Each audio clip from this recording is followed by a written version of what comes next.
The entire team at Emsolation want to acknowledge that we are gathered on the traditional lands of the Wurundjeri people. We want to recognise that we are recording and telling our stories on the stolen land of our country's first storytellers. We wish to pay our respects to all Wurundjeri elders and ancestors, and to extend that respect to any First Nations peoples who listen to Emsolation. We recognise Aboriginal and Torres Strait Islander people's continued connection to the land and waters of this country, and acknowledge that sovereignty was never ceded. Always was, always will be. Emsolation. Can you imagine if they put a black woman and a gay man up on the ticket? I mean, It's our wet dream. fire with fire. And Michael Lucas. She went to Eltham College with us. She was went the to high year school. above us. She did my makeup in the school plays. Yeah, and This is Emsolation. I think I found a cure for menopause. You started ovulating or started bleeding? Passageways reduced. You're in Emsolation. I've got to do it because I'm on the hyperfixation trial because I've been up all night. So just go, welcome to Emsolation. My name is Emrasiano. I'm a writer, singer, stand-up comedian, a maximalist power queen, and neurodivergent magic brain and podcaster.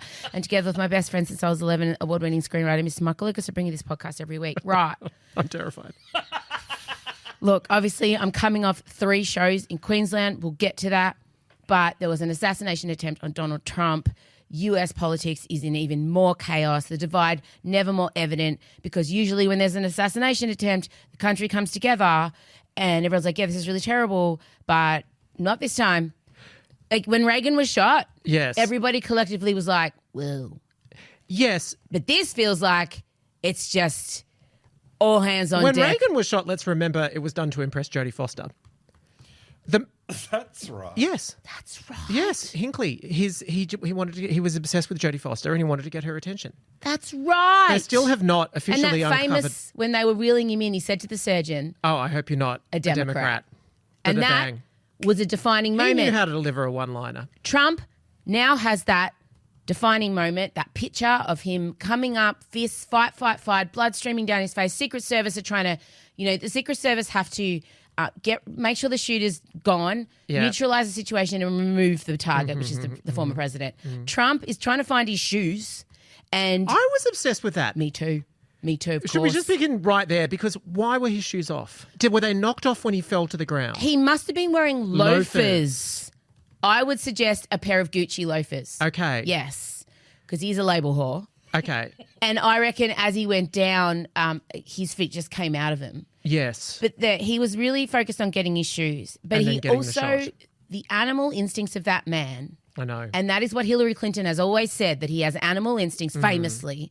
For him to fight through 6 Secret Service agents. By the way, that amazing woman who was at the front of the Secret Service. Oh, no. No, one of the Secret Service agents was a woman Yes. with a little blonde bun, and she was the most exposed and holding all those men together.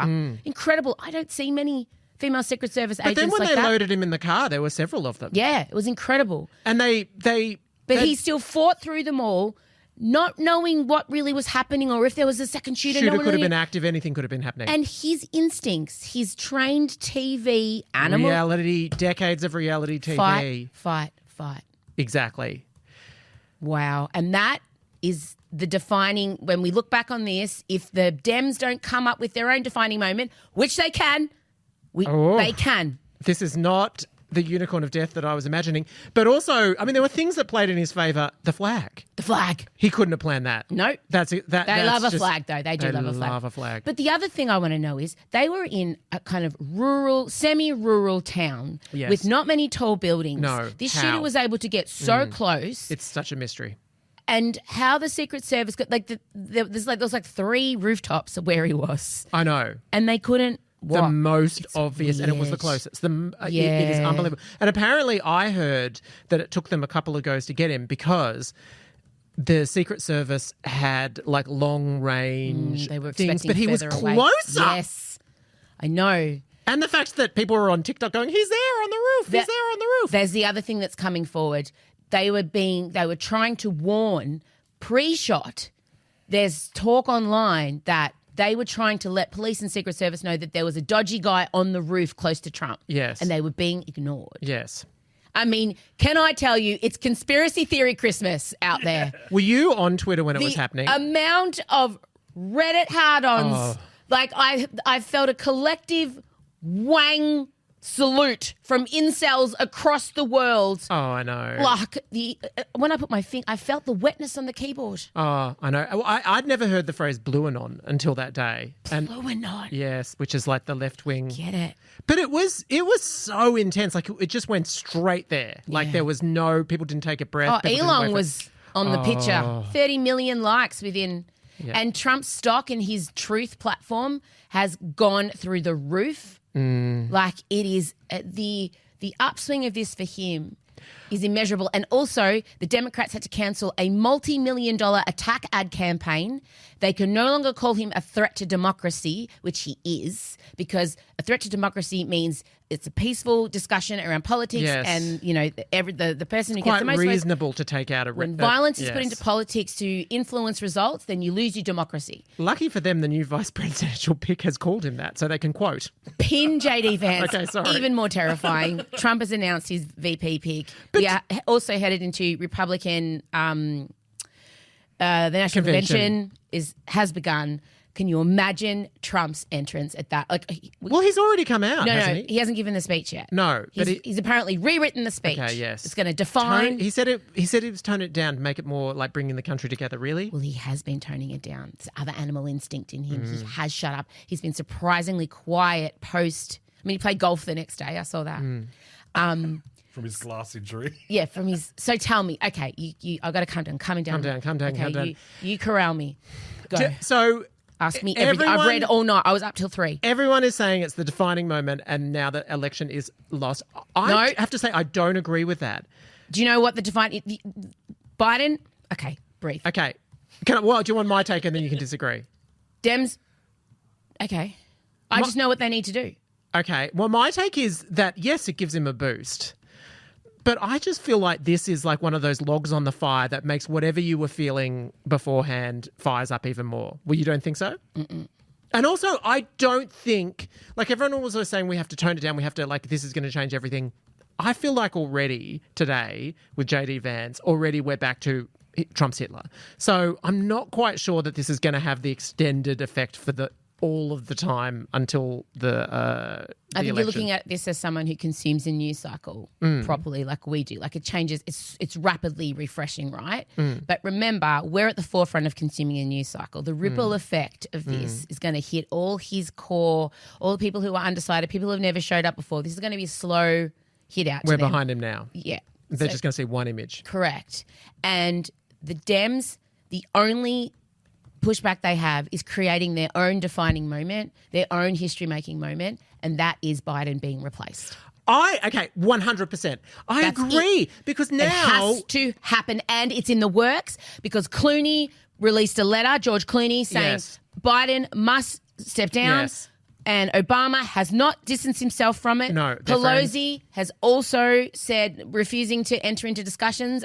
So can we just briefly touch on Nancy Pelosi? And he's the husband in the underwear and how they're comparing it to her husband's attempt with the hammer. Have you seen all that stuff? I mean... Sorry, I'm spiraling. You are spiraling. So, reset. Nancy Pelosi has done several interviews, and of course the first thing people say is, should Biden step down? I'll be Pelosi. And there is only, firstly... If she's a true supporter of Biden, there is only one answer that you can give then. If you're truly supporting him, there is one answer. Do you want to give the one answer that she would give if she was a supporter? No.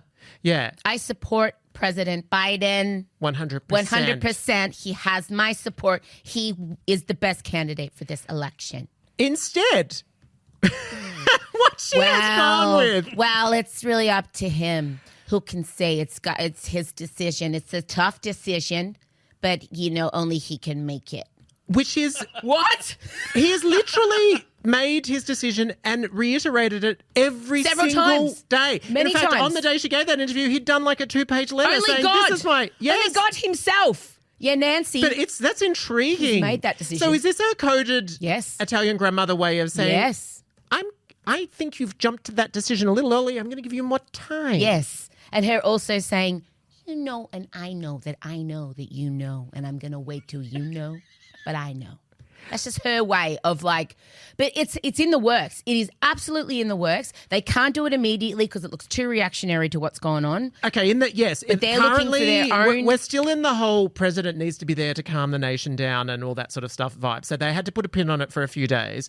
But I 100% agree with you. To stick with him now, you need a game changer. Yep. Like you absolutely need a game changer. Otherwise, there is need just to no hope whatsoever. Draw all the fire away from the Republicans that they've got now because they've got momentum. You also can't campaign really properly against him. So the only way to suck the news cycle back is to replace your candidate who's also the sitting president. That is like history fucking defining moment.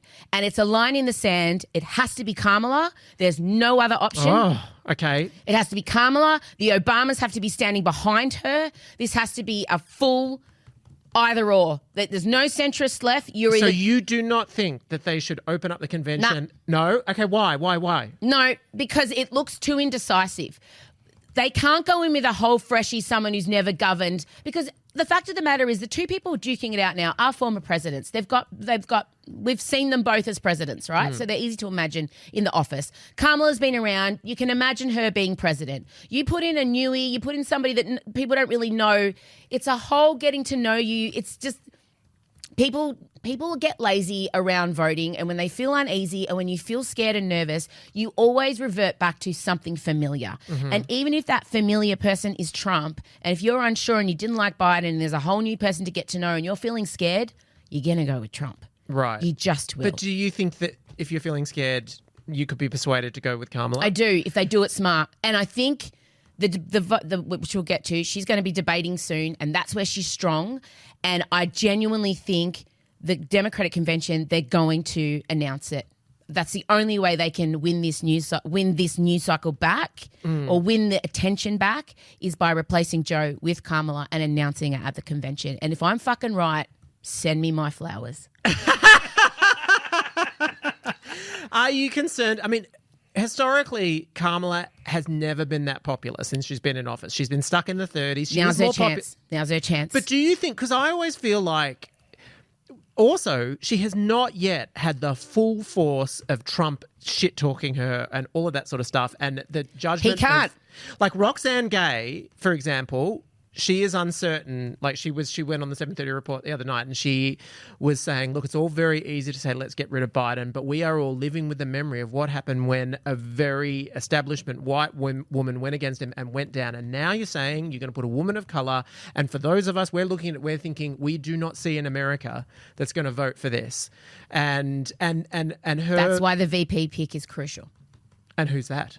Newsom. No, it can't be. I disagree. Okay, not Newsom, but it needs to be... Because that's two Californians. Yeah, it needs to... Not Newsom, but Newsom in vibe. It needs to be strong head of hair, bit centrist, white man, somebody who's popular amongst the caucus, somebody that is known to the upper echelon Dems and the big, her VP has to be basically the Democratic equivalent of Vance, of who Trump's just announced. His equivalent. Hopefully someone who's served...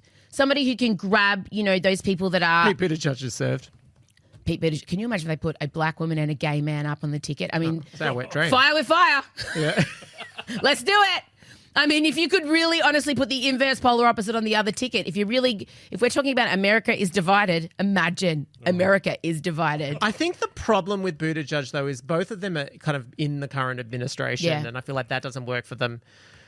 Yeah. I just don't see any other candidate being able to make up and do the groundwork by November. Kamala's been there. I just can't see anybody... But don't you think if you had an American Idol style competition for everyone would watch it and then they would become like Kelly Clarkson? I don't know. I just don't... Who do you see? If not Kamala, I just think she's the odds-on favourite. I'm actually with you on that. I actually think Kamala is the one to go with, partially because I've thought a lot about why she hasn't worked previously. And my theory is because famously she had a great launch to her campaign and then it all fell apart. I think the main reason it fell apart was because she was a tough, hard-on crime prosecutor in LA, and we just hit Black Lives Matter and we hit George Floyd, and all of a sudden it was like defund the police, and her whole message and everything was not right for the moment. It just didn't work, and she couldn't run on what she wanted to run on, which is, you know, I can be tough on crime. Whereas I feel like now the notion of she's a black woman who could be tough on crime could work really, really well. And also, I think it was hard for her in the primaries because she is good, like prosecutor. She needs to prosecute someone whose arguments are diametrically opposed. And in the primaries, she's just yelling at people that basically have the same platform anyway. So it was hard for her to really get her teeth into it. But she is electrifying when she can like dismantle. Like even after Biden's terrible debate, she just essayed the record that he had to stand on, everything that was wrong with Donald Trump so succinctly. She has had some terrible moments early on in her vice presidency though. Remember when they said, you haven't yet visited the border? And she goes, and I haven't visited Europe. Like, that was bad. Oh, she is socially awkward is the other thing working against Vice President Kamala Harris. She's socially awkward. I see myself a lot in her when she answers questions. I see a woman who just really wants to say what the fuck's on her mind and then realises in the moment, shit, I've got to say something polite and like unoffensive, and then she just gets on these weird tangents of word salads to be inoffensive. I watch the panic, but if you were just asking her to info dump on the special interest, I'm not saying she's neurodivergent, but like I've seen her do it. And I've her seen strongest, best special interest, abortion. And now, they must lead on it. With Vance. The Democratic Convention, they must all walk out and open on abortion because the VP candidate that Trump has just announced wants federal ban. Federal ban on abortion. And he's also no exception. Trump is saying exceptions for rape and things like that. But no, he's saying no exceptions. And we'll just say to you, so Donald Trump has announced his VP candidacy and he has been playing off the candidates like it is The Apprentice. Apparently he only decided the last 24 hours. Correct. And the guy he has picked is 38 years old, former Marine Corps. He's a climate skeptic. He does not believe there is any issue with the climate. He's taken multi-millions from oil companies for his campaign donations. He is... Mind you, his beliefs, let's just say, are flexible things. Correct. Because there is footage of him in the past calling Donald Trump Hitler. Yes, he rose to fame because he wrote a book, Hillbilly Elegy, which made into a terrible film with Glenn Close.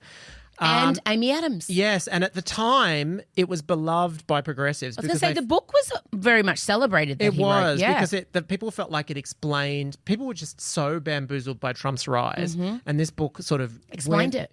Yeah, and at the time, he was wandering around. So sorry, I feel like we've gone too fast.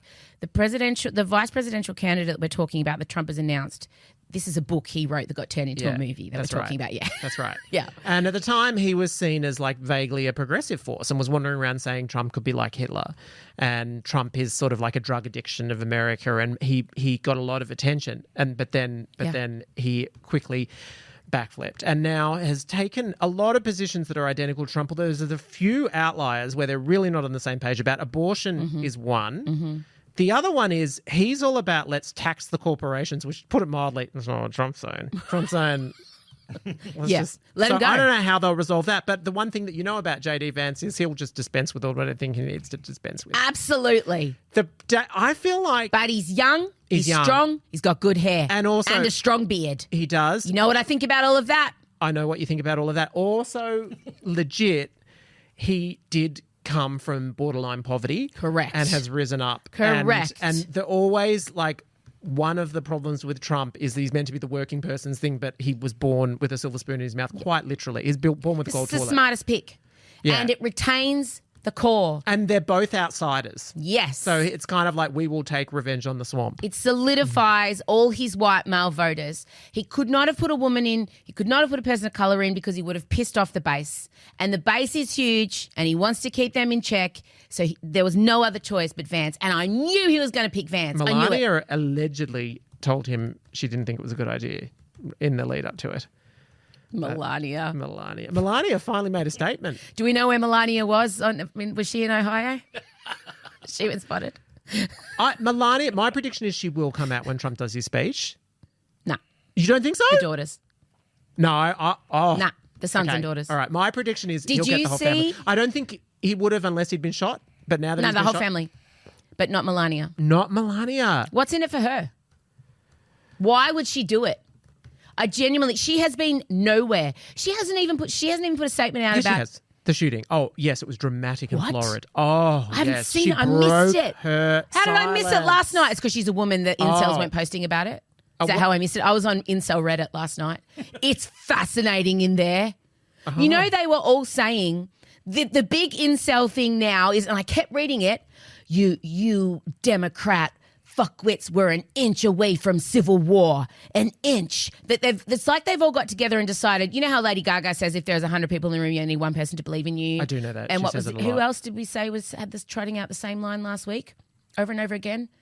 Which diva last week we said, Oh, yeah, no, I remember what it. were we I saying? remember And it. she kept, Celine, the lemon trees. Oh, yeah. Yeah, well, all the incel right-winger Trump-landers are saying this, you were 1 inch away from a civil war. It's like their new catchphrase.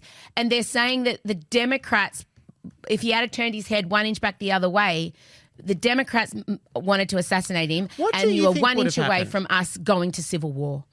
I think that there would have been violence. What do you think? Do you think it would have? Yes, I think there would have been probably another run on at the White House. 100%. I do believe they are all itching to get their guns out and go to war for Trump. All right, do you want to know what Melania Tell said? me. She wanted the country to come together, to look beyond the left and right, beyond the red and blue, and rise above the hate and vitriol. She said that her family's life was on the brink of devastating change as she watched the bullet strike Trump. She said she described the shooter as a monster who recognised my husband as an inhuman political machine attempting to wring out Donald's passion, his laughter, ingenuity, love of music and inspiration. The facets of my husband's life, his human side, were buried below the political machine. Donald, the generous and caring man who I've been through the best of times and the worst of times. So she urged us all to ascend above the hate, the vitriol. This is Melania. ChatGPT. Writes me a statement. As if I like my husband. I'll say, So I think she's I coming imagine out. she was watching at home. I don't think she was. I think someone said, have you watching the TV? And she's like, no, I'm getting a facial. And they're like, well, I think you better turn it on because your husband Really? was shot on live TV. Talk about a cautionary tale to gold diggers everywhere. That poor woman. I'm still, she could still come out roses, I think. I mean, not as far as I'm concerned, but she's pretty much detached I don't herself. think she went into this thinking she was going to have to go through all this. No, you're right. I You're don't think right. she went I into think there was this, a window of time where who she could have thought- picked it? There was a time where she thought, I like Michelle Obama and I will Yeah. try to. I like and then- roses. I'll do Yeah. some balls. Yeah. You know, I don't think she could have ever. I'll start an anti-bullying campaign. Fuck, be best. Oh. I wish she had worked be best into that statement. That would have sent me. Yeah. If she had worked be best at the end. I'm actually disappointed. There's no gays in that team if be best wasn't in there, I'll tell you right now. Yeah, it was not in there. But I just imagine she's sort of swanning around Mar-a-Lago heavily medicated. She's not at Mar-a-Lago. She's in New York. She hates Mar-a-Lago. Was Barron goes to school there. Yeah. Barron's been seen. And Barron has a TikTok following of thirsty teenage girls. He's good looking, as you'd expect. He's got Trump's weird little wet mouth, though. That little...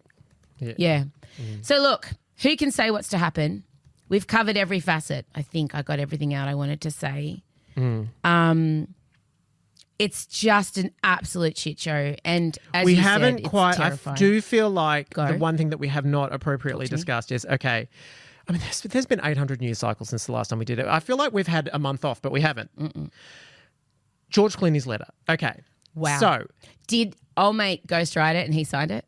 Barack, No, his wife. Amal. Yeah.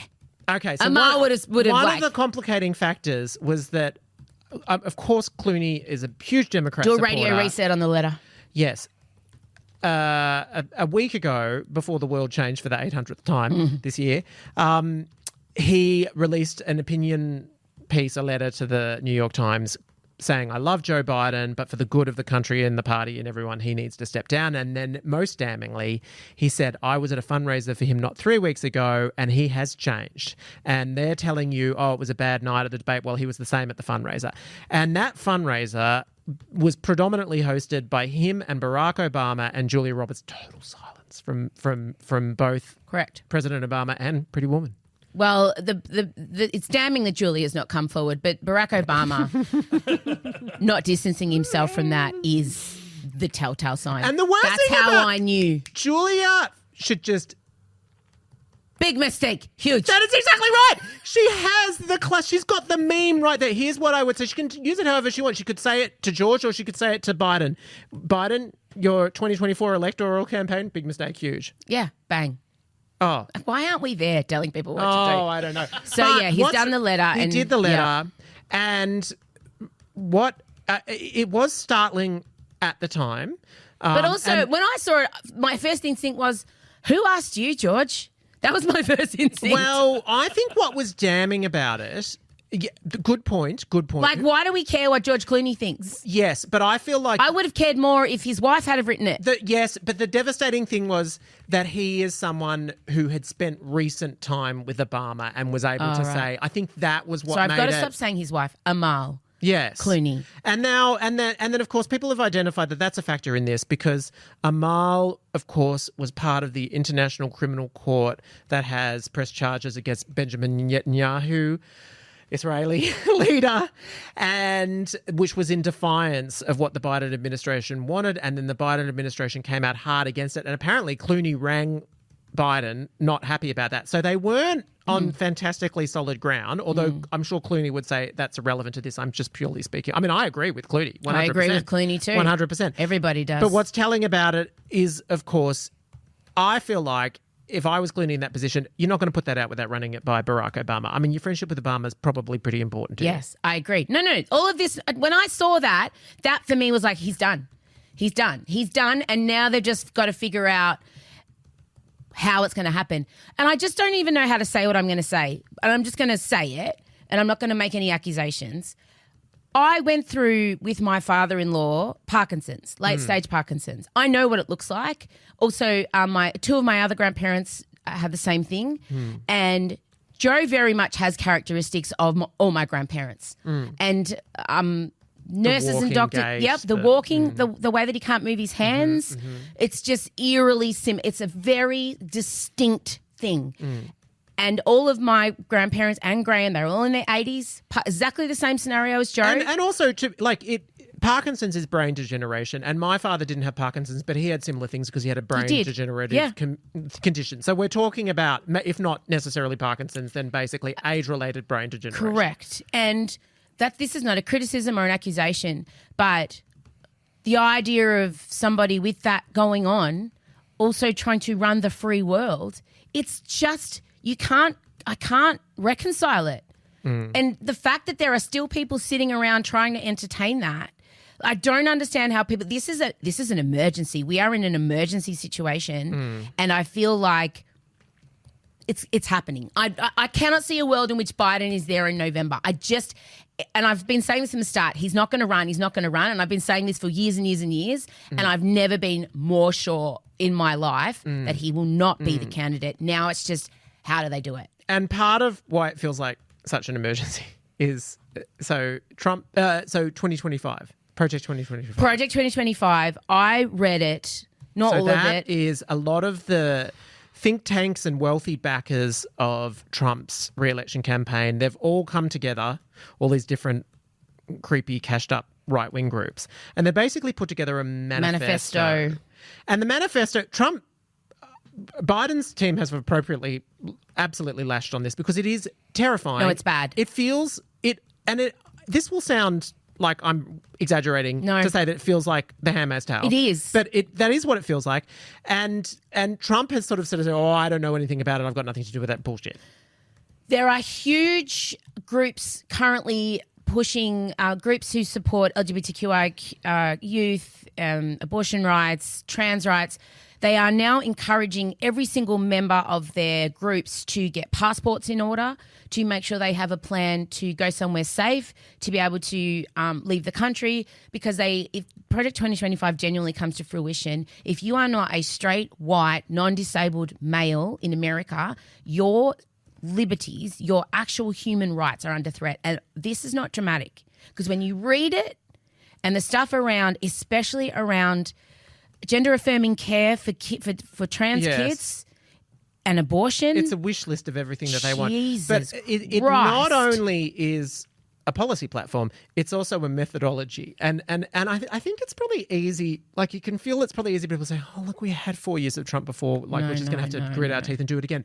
No, because last time there was still the infrastructure of American government around him that sort of, for the most part, most of the time, sort of, with the exception of the Supreme Court, held firm. This is also a plan to gut that. Correct. And put in people who will do exactly what he wants. But also, this is also a plan to eventually turn America into a dictatorship. Yes. It is not ridiculous to say there is a significant danger that there won't be a 2028 election. They want to wipe out minimum terms. I'm not kidding. So, yeah, it's all happening. I feel like we've probably gone. If you're not into politics, apologies. We're but really sorry. We had to do it. Like we will get onto Katy Perry soon. We really Although will. that's political. Katy Perry is happening right now. Oh, no, that's happening in Sealed Section. We're going to talk about my show. I just need to stand up for 1 second. Okay, Michael's going to stretch his hip. No, we'll be talking about Katy Perry. Microphone thrust. At some point in her life has clearly personally attacked every single person in the world because, my God, I do feel sorry for her now at the moment. I actually feel sorry for her. But also there's a relish. We'll do it. But this is in the Sealed Section. We're not doing it now. So Sealed Section's coming up. I could go for as long as that. We're going to do an OK stop on the Woman's World film clip. I haven't watched it yet. Gay gasp. I haven't seen it. He's just crossed himself. He's just done Father-Son House of Gucci. I've had to watch it so many times to unpack. I haven't seen it. So the Sealed Section is going to be me seeing Katy Perry's new film clip for the first time and us dissecting it. But I do want to talk about opening weekend of Outgrown. You interview me about it. Opening weekend of Outgrown. I'm wearing merch. I'm wearing my green the very hoodie. Popular green sold hoodie. out in Queensland of all places. In Queensland. We're getting more. Merch is going to be online. We're also going to take some of it with us to venues. Queensland are early risers. They get up early and it's not entirely Scott Barrow warm. came to me this morning and said, can I please have one? I know, I want one too. Oh, of course, you'll all get one. And it's so the hoodie's this bright green and it's got my name on the front and the beautiful flower picture on the back. Okay. So Outgrown. Yes. Your first major tour since Rage and Rainbows, all the way back in the innocent times when you were 39. No, 40. You were 40, but you sang about being 39. I was 39 at the beginning of the year. Oh. Okay. Opened in Toowoomba. Yeah. I think it's fair to say that it had been an exhausting couple of weeks leading up to the opening. There are many life events, many tragic ones, many optimistic ones, but still bittersweet. And then plus you were sick. Very. Still am. Yes. And so there was a very real sense of, can I do this? And it wasn't just... The night before, what did I send you? I said, well, I've sent you so many... You won't be able to find it. We've sent 15,000 messages in the last 24 hours. I basically sent Michael the Hail Mary of... I don't know how much longer I can compartmentalize. Like, literally, I'm standing on stage in Toowoomba and I sent you a message. I feel like I'm going to be avalanched by emotion because the week before I'd been at my father-in-law's funeral. Plus, you'd bid farewell to your eldest my daughter, cello which is a huge life event. God. Although we're speaking every night. I said to her, stop phoning. She went a week and now she's just on red hot. And I'm like, babes, go be with your friends. That's such a difference, isn't it? Because, I mean, I started backpacking in the 90s and it was fucking like you But she's FaceTiming me like, look, I'm in Nice. I would do one call a fortnight. I'd be okay.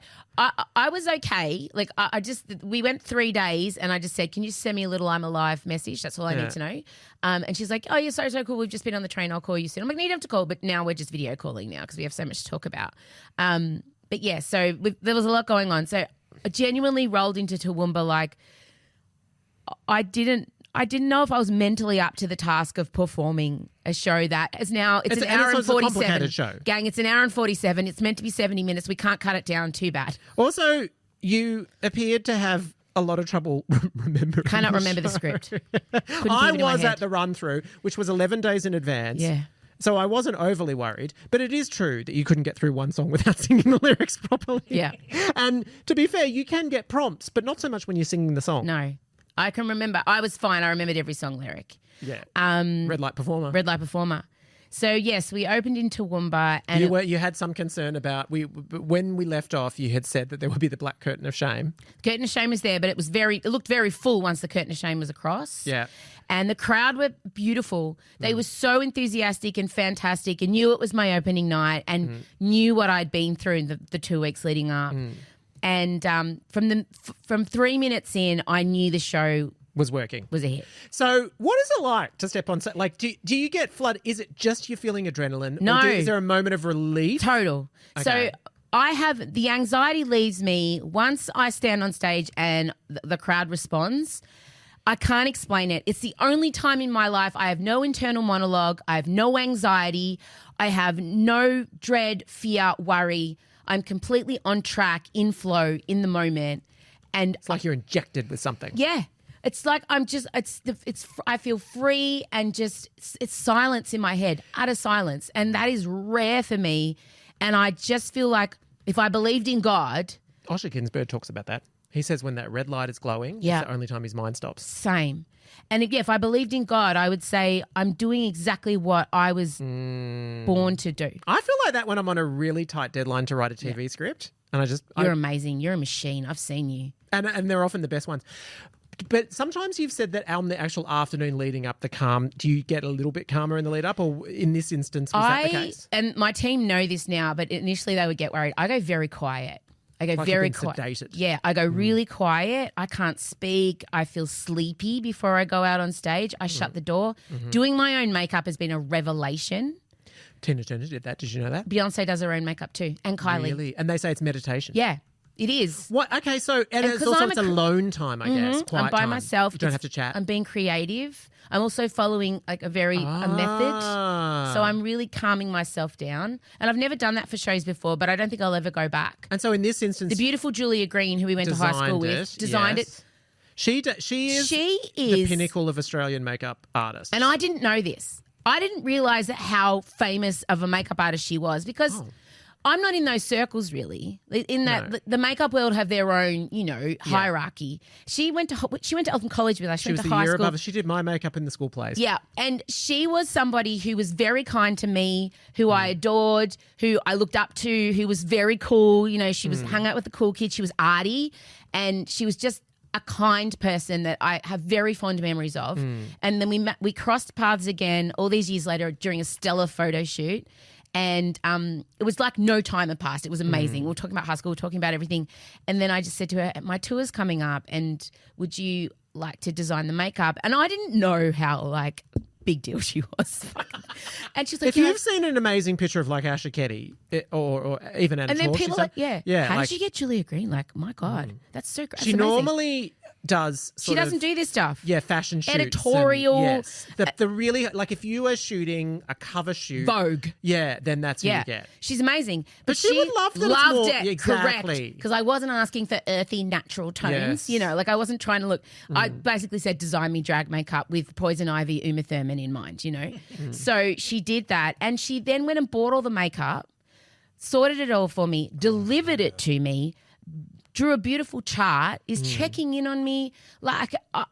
She just knew I needed looking after. And when she bought the makeup to me, because I thought I was going to have to go buy it all, and I didn't know when I was going to do that, I cried. I cried and I thanked her. And I realised I'm just so desperate for somebody to look after me. But she's gorgeous. So I sit there and I do the makeup and I think of Julia every time and I think, thank you, Julia. But yeah, no, I do feel calm weirdly. I just feel like I'm really good at it. I enjoy it. I love it. I've worked hard. And I also worked hard on enjoying it in the moment because so often on other tours I was also doing breakfast radio. You've probably done, to me it feels like, you've done more drafts and rethinks of this show than ever before. But also because I'm medicated. I'm able to do that. I hadn't thought of that. I'm able to sit down and put time in and refine rather than YOLOing everything because the idea of going back and reading things is exhausting and I don't want to do it and it makes it boring. And and also there was always the element of you'll go off script and it'll probably be the best parts of the show anyway. What percentage on script, off script are you in this show? Is it a bit less than usual? 80-20. 80 on script? Yeah. That's a lot. And that's for why you. it's working. I would say I've been literally to some shows where you get through the first third of the script. Yeah. And then it just is off. Well, I'm medicated. Yeah, right. 80-20. But it's good because the jokes in the show are fucking great. And oftentimes when I'm ad-libbing, the jokes are good, but the show feels a bit like, it's just like a bit of a variety hour of things here and there. Grab bag. But for this show to hit the way I want it to hit, I have to follow the narrative that we planned, that Anna Piper Scott worked so hard with me on, that you've helped me with. And I feel this enormous, like, I want this show, I feel like I owe this show that respect. And I owe myself that level of respect to deliver it that way. So, and not be kind of off the cuff with it all. There's still those moments, of course, because I know there's designated Dave who makes sense to everybody. But, you know, I have off the cuff moments with audience members when I talk to them.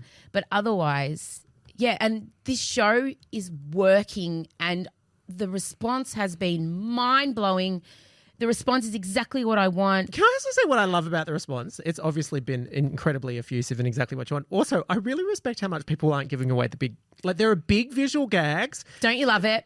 There was one time I saw one post... She that took it did give down. away- Oh, yeah. Because the Emsolator said to her, take this down. Yeah. But I'm really impressed that you've got some aces to play. Yeah. And The two big aces haven't been played. And also, I would say, with the exception of the penis, maybe that you did in Evil, was it an Evil Queen? No. Yes.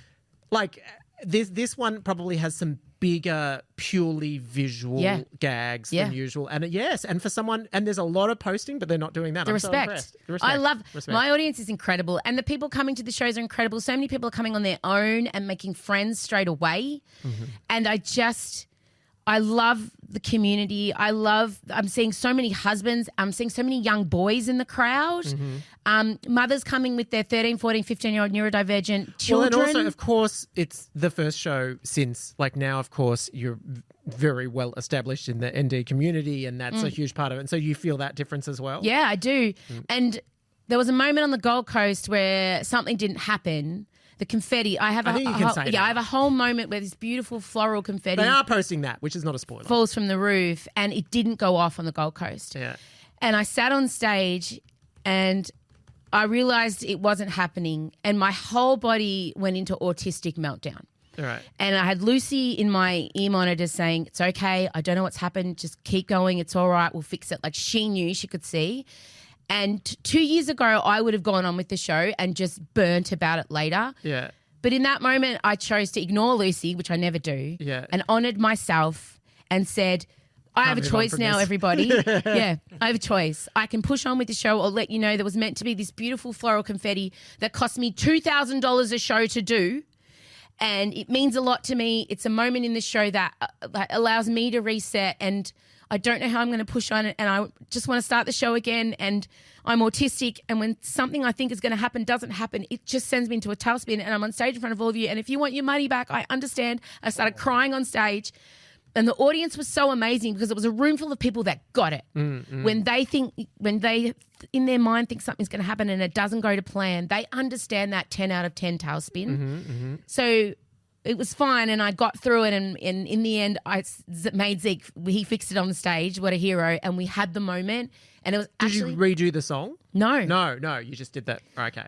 It was even more powerful. Right. And so we got the confetti out in the end, and I just said to them, I really honoured the purpose of this show, and I honoured myself then, and instead of masking and pushing through and later on not sleeping, I've workshopped it with you all on stage. Like, that show went for ages. The Gold Coast show was long. But, it was almost like I felt I was burning about it. And on stage, I was really struggling to get focused on the show, because after that moment, I go into a full fucking flight about the patriarchy. And I was finding it really hard to focus on that. And I kept having to pull myself back in the line, but I did. Because you're missing a stage of the journey. Yeah. So that was Gold Coast, and it turned out okay. Anna Torv was there. Yes. I love Anna. Of course, Helen Norval from Newsreader, she was there with her friend. So was Gian Rooney. Gian Rooney, former Olympian. G is the most supportive. She bought her own tickets. She bought merch. I love G. Gian Rooney is just one of the most kindest, loveliest humans on the planet. Like, I just can't even tell you how much I love her. And Anna Torv was there, yes. So it was like, I was also very conscious, of course, the night that those two are there, this whole fuck up happens. But in the end, it was okay, and it was okay, and I let it go. But it's just been the dream opening weekend, and I'm going to Wollongong Friday night and Sydney Saturday night.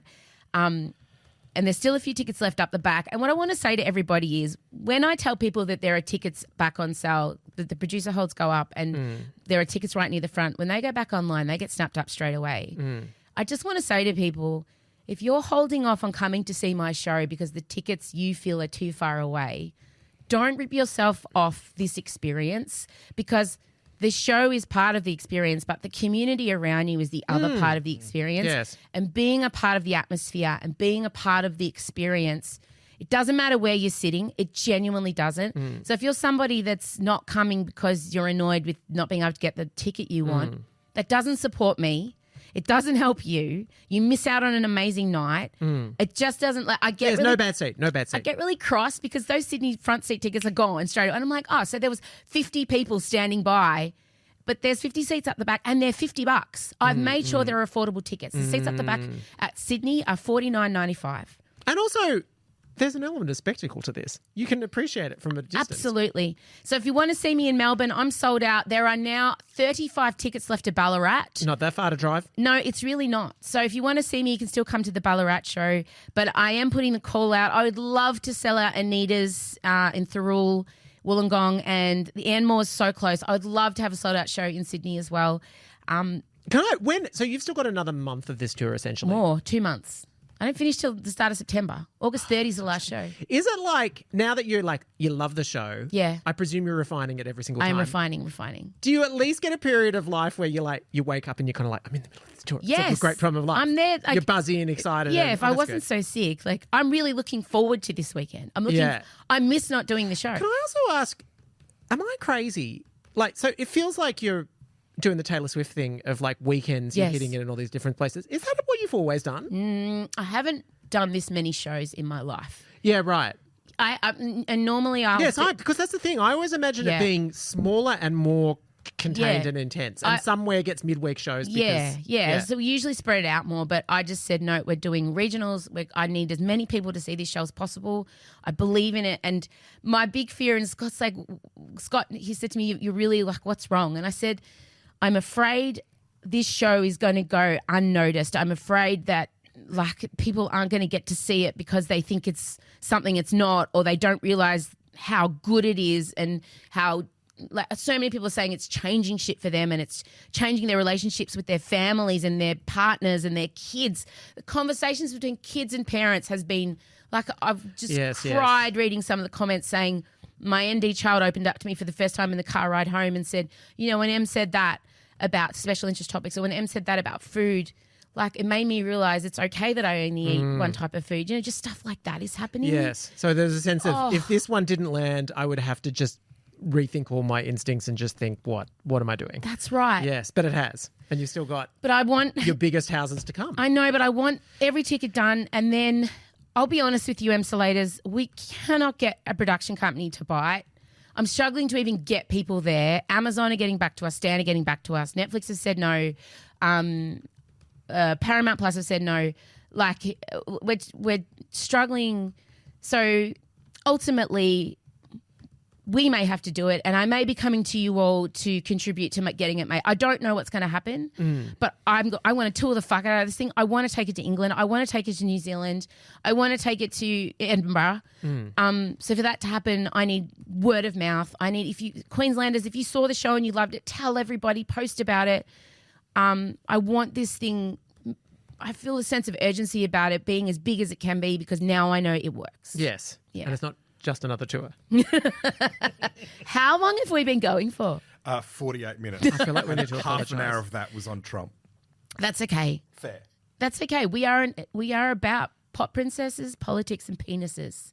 We haven't done much penises. Well, unless can you... I talk about a penis? Yes. Theo James in those white Dolce & Gabbana Speedos is my new religion. Theo Holy James, White Lotus actor, shot The Gentleman. The Gentleman, and he shot some Hunger sort of fashion Games. campaign. Sanditon.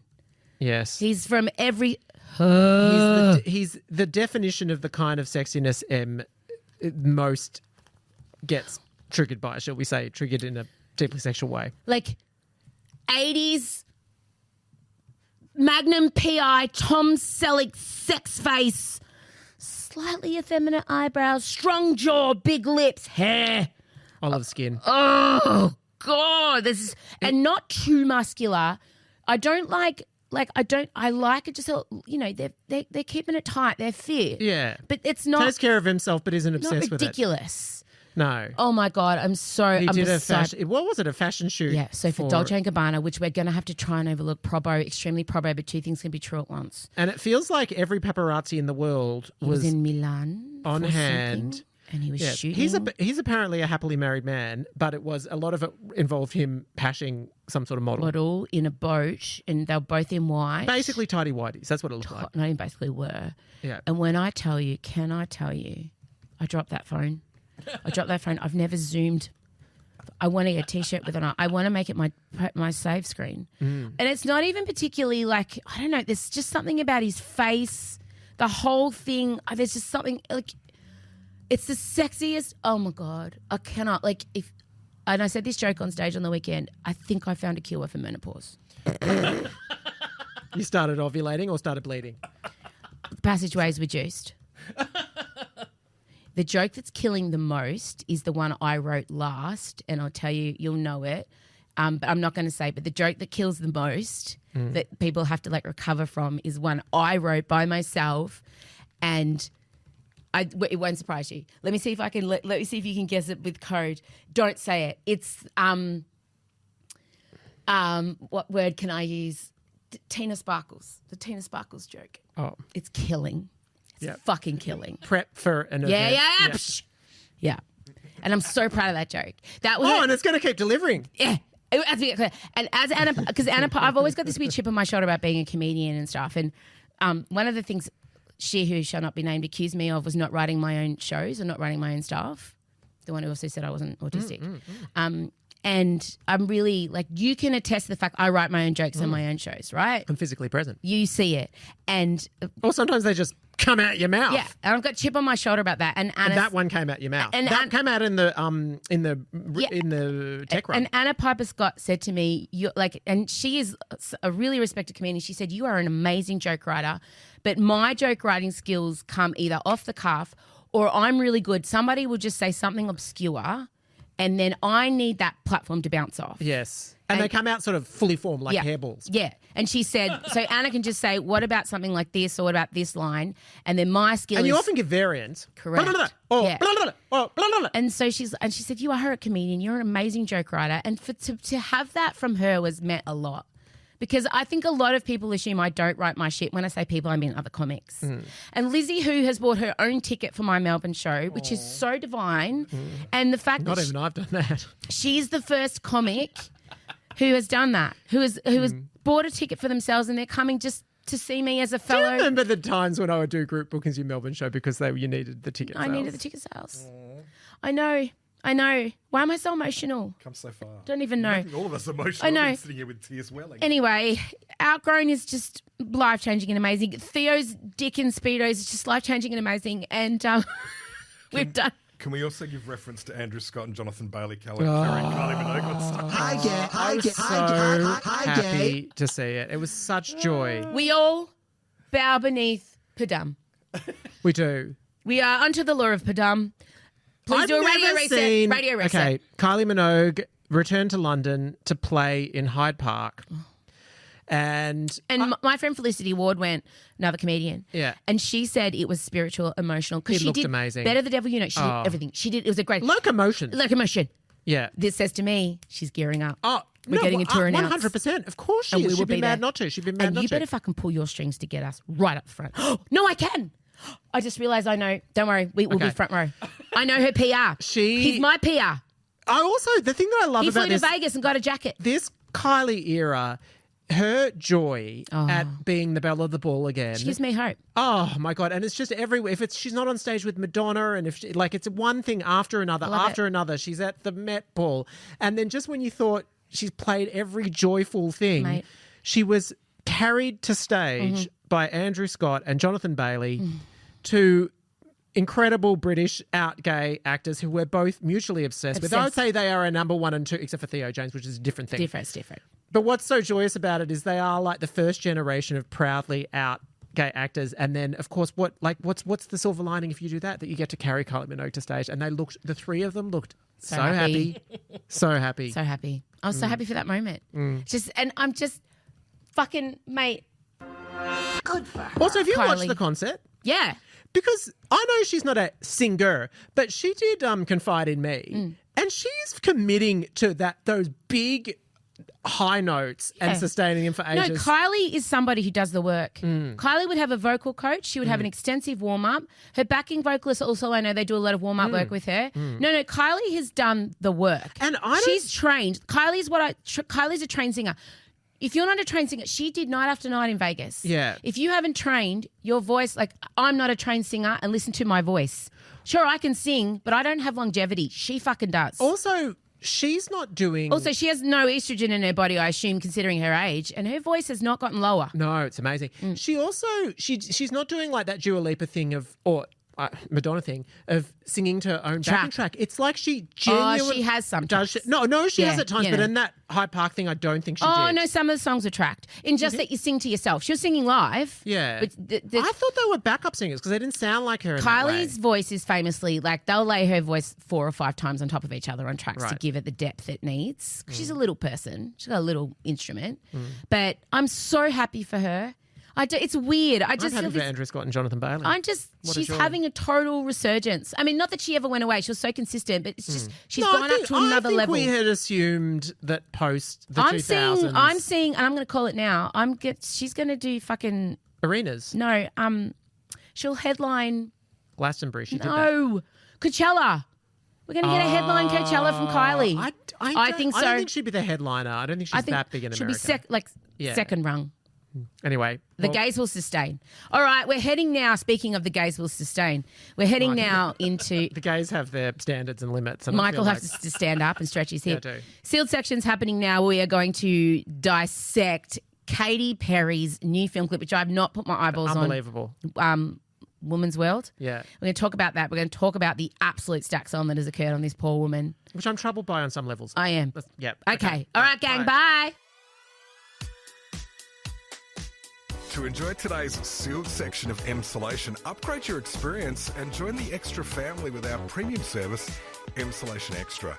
You get 2 bonus episodes direct to your favourite podcast app every week in an exclusive feed, as well as an Ask Me Anything where Em and Michael answer your questions.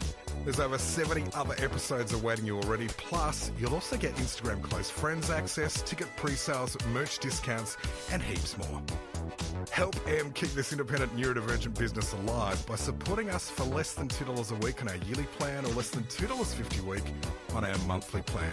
Just sign up at emsolation.supercast.com now.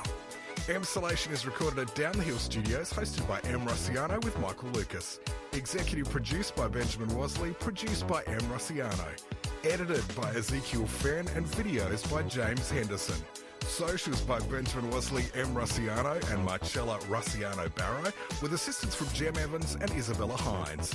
Follow us on Instagram at Emsolation Podcast, where you'll find a link in our bio so you can sign up for our weekly newsletter, join other Emsolators at the Emsolation Group on Facebook, follow our YouTube and TikTok channels, and so much more. Help us out by sharing Emsolation with your friends, give us a 5-star rating, and make sure you're following us by hitting the follow button on your favourite podcast app. Thanks for listening and/or watching this week's episode, and we can't wait to chat with you again soon.